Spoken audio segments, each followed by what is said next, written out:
up, my little tattletales? What's up, Sussex squad? How are you doing today? Well, if you are Carol Middleton, if you are Prince William, if you are waiting for a personality, Katie, baby, I know you wish you had thought and double thought. The British press is not letting up on Carol Middleton, and baby, they are giving details. And these details literally make her mom look pathetic. What's even more pathetic is, in my opinion, this was all leaked by Charles and Camilla, right? Kate and William should have remembered that Harry and Meghan are no longer around to deflect on after they went to Charles and Camilla. William just announced yesterday, I have a whole Royals playlist, right? William just announced yesterday, guess what? Because Charles was like, you know what? Y'all like to work so much. Why don't y'all go work over on the royal tours? Because you know they would have messed that up and humiliated their motherland, right? William and Kate pressed back and said, oh, baby, we're doing new things. We're selling your Welsh home because nobody cares about that mess. Sorry, daddy, that was your famous thing.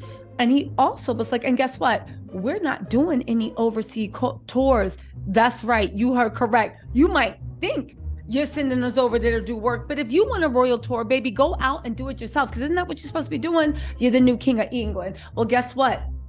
Looks like Charles and Camilla hit back. You don't got Harry and Meghan to deflect upon. And baby, this is in the headline of the Daily Mail. And like I said, I love it that the girls are fighting. This is the headline. I trusted her as the mother-in-law of the future king, and she just betrayed me. Furious creditors hit out at Carol Middleton after her party business collapsed with debts of $2.6 million, including a taxpayer-funded COVID loan. Now, let me just say this, right? You know I love dragging the royals, and I thought I was going to have to add something to this, baby. This is book club level shade, and baby, I love every second of it. I do want to say this that everybody keeps overlooking, and I'll say it once and I'll say it again. Charles and Camilla leaked this story. Make no mistake, they leaked this story. But let's also be real. William and Pippa's husband, because this is how the rich stay rich, and this is why all this hierarchy BS needs to go.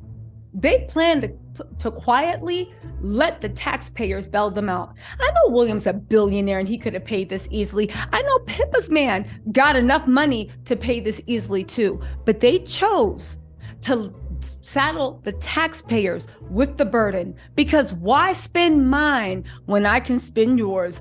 Again, the fact that these are who people elevate to, people aspire for rich people. This is what the rich do. They let the poor pick up that bill, and then they come in and act like they're doing something. Just like William and Kate got $1 billion, could literally for the next 10 years fund every food bank in the UK and not even break a sweat.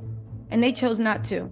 All they're saying is, we'd be happy to restock a pantry. I know some people are like, oh, good. No, it's not good enough.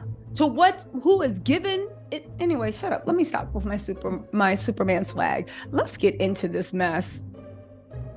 All right, Sussex squad, I'm back. I had to turn the air on. Woo. Anyway, let's get into this, because baby, this shakedown reads so well. The Middleton family finances have always been shrouded in mystery. Oh, I like that. Make them sound seedy, right? As seedy as they are. How observers have often wondered,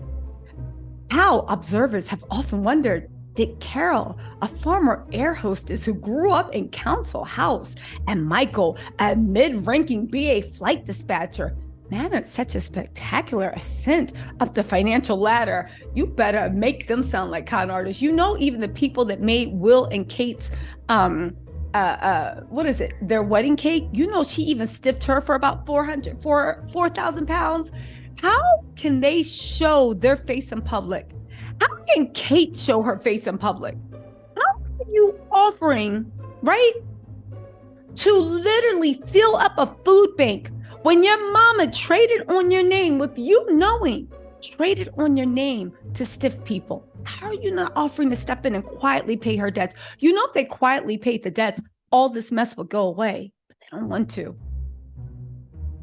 Again, if I was Kate, I'd be worried. Kate, we know you don't have 2 pennies to rub together, but why has the Prince of Wales not stepped in to pay this out of his personal money?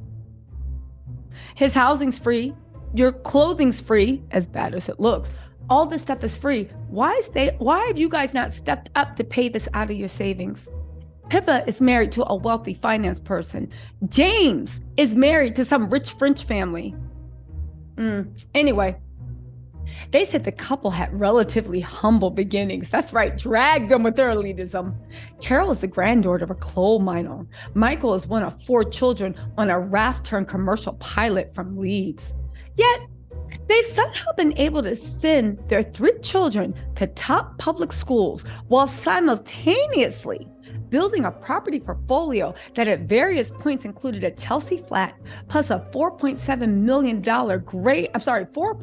million grade 2 listed Georgia mansion in Berkshire.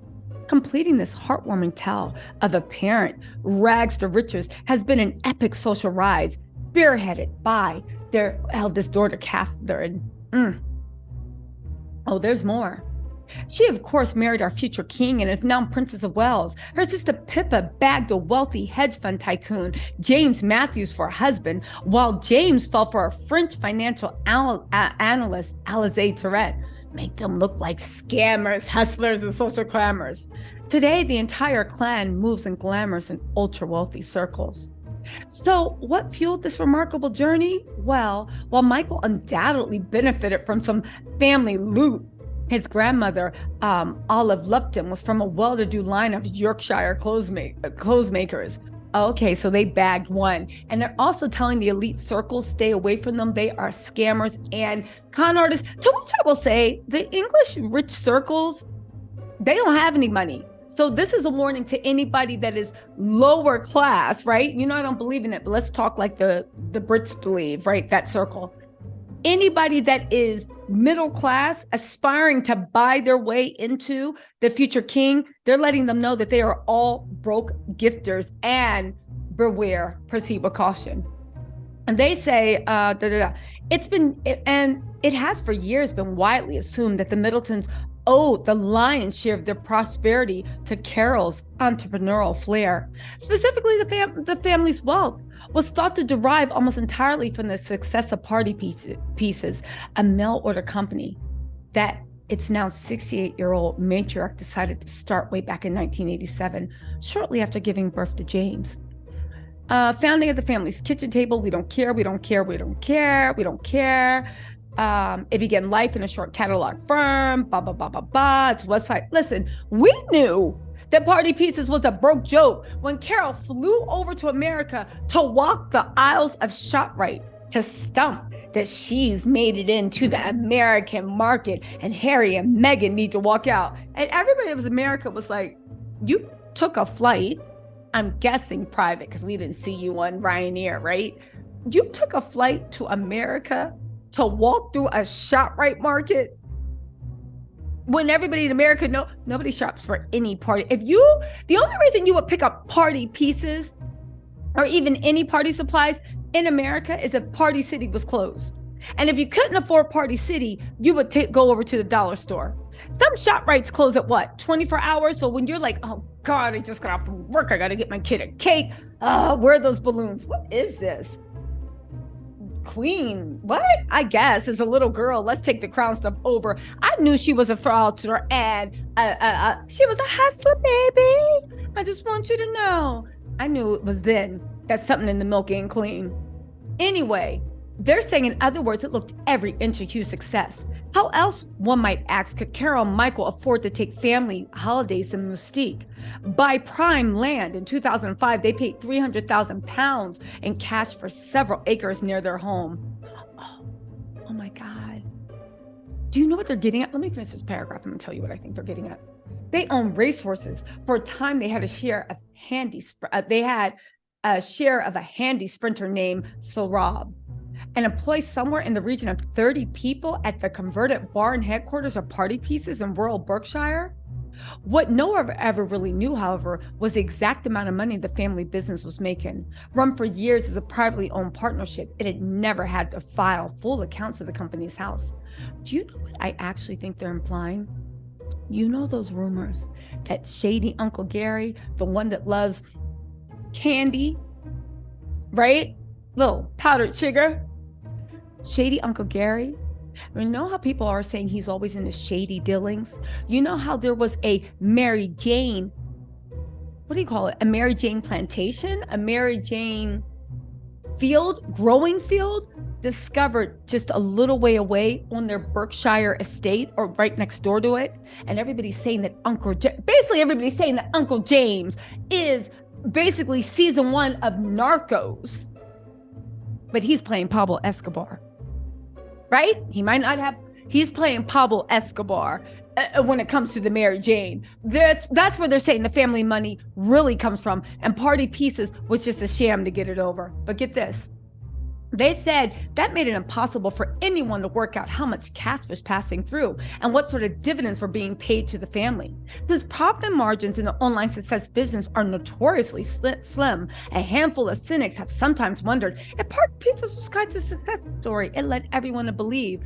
Y'all, this is epic shade, and this is so embarrassing.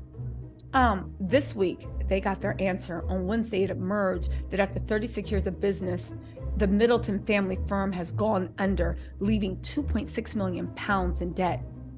Y'all, they're saying it came out because it was sold to a Scottish businessman for 180,000 pounds, and they left everyone in debt. They said this development has left many stunned, not least an army of small suppliers who are now left badly out of pocket. Many have prided themselves on dealing with the Middletons and were perhaps entitled to believe, given their royal connections, that outstanding debts would eventually been taken care of. They're saying, take for example, Sultani Gas, a Kent-based company that supplied Party Pieces with helium for its balloons. They owed them $2,430. Pounds. How do you run up a tab? When's the last time they paid their bills? Oh, there's more. They said, what hurt me most was that I trusted that her as a mother-in-law to the future king, and she just betrayed me. It was absolutely unacceptable. Lord Liff, who's the Yaddington estate, God, these English names, the company had been based for many years, was out of pocket almost 58,000 pounds. James Hall, an agent for Liv, said that it's facing severe financial consequences. They've been long-term tenants. We are astonished about the amount of money owed to others. Oh, there's more. There's more, baby. Others left courting the costs include the taxpayers of the UK. Anyway, they're saying that loans were underwritten by the public purse, 219,000 pounds. Another creditors owed 600, blah, blah, blah, blah, blah. They said because Party Pieces is now a limited company, Carol and Michael Middleton have no personal responsibility, legally speaking, to repay any of the debts. However, they're saying that Carol really did a moral failing because even after she sold and she knew she had no personal responsibility, she went out of her way to give personal assurances to all the creditors that they would be paid so that she could keep the flow going. This is so she could sell the company for $180,000. Y'all, this is so sad and pathetic.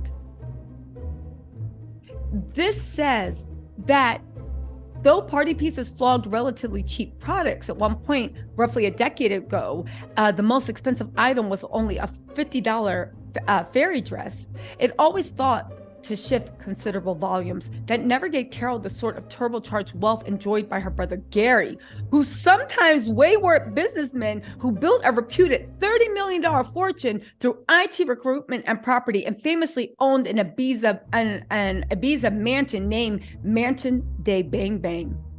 But it nonetheless allowed Kate Pippin James to attend high-end private schools, including St. Andrew's Prep, which charges fees up to $7,000. That's it? 7,000 pounds per term, and Marble College in Wiltshire, which charges $42,000 annually. Listen, compared to American private schools, that's actually on the cheap end. Listen. Let's get through this.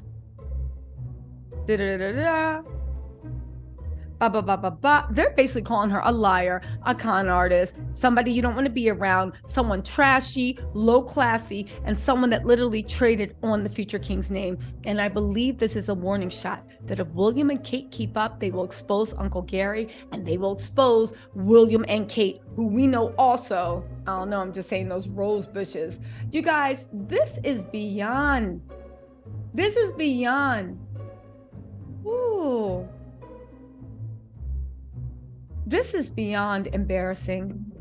This is pathetic.